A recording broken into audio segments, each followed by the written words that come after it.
Donc le but de l'atelier, c'était justement de faire un panneau qui représentait un peu les liens pour pouvoir faire des liens entre les différents projets présentés par les participants.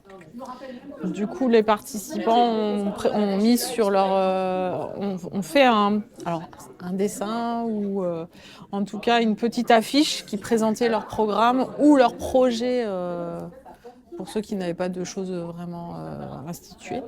Il y avait plusieurs projets très différents, mais pour lesquels on a pu faire des liens finalement.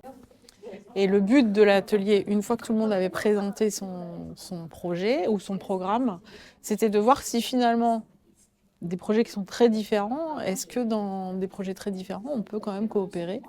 Et donc finalement, oui, quand on voit tout ce qui a été fait.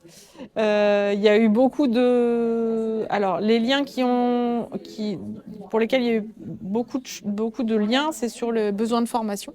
On s'est rendu compte que certaines structures proposaient des formations ou avaient des pistes pour pouvoir proposer des formations, soit aux professionnels, soit aux patients intervenants.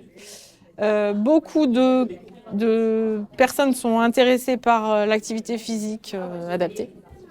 Et du coup, l'idée aussi, c'est comment on peut utiliser l'expérience d'une autre structure pour mettre en place, ou alors éventuellement, quand c'est possible, que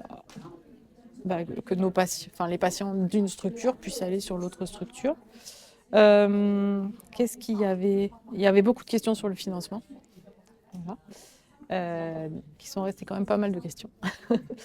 Et puis, tout ce qui était compétences psychosociales qui sont développées sur plein d'ateliers, de programmes différents et qui peuvent aller dans tous les programmes, en fait. On se rend compte que, finalement, les thèmes, quelle que soit la pathologie, il y a quand même toujours tout ce qui est psychosocial, l'estime de soi, la gestion du stress, la gestion de la douleur, qui peut aussi être quand même presque partout. Et puis, beaucoup de choses sur donc l'APA, l'activité physique adaptée, et la nutrition aussi. C'est des thèmes qui reviennent dans presque toutes les structures.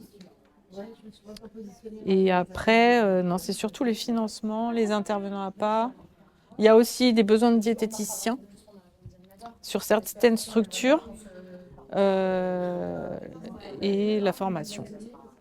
Et faire le lien entre la ville et l'hôpital.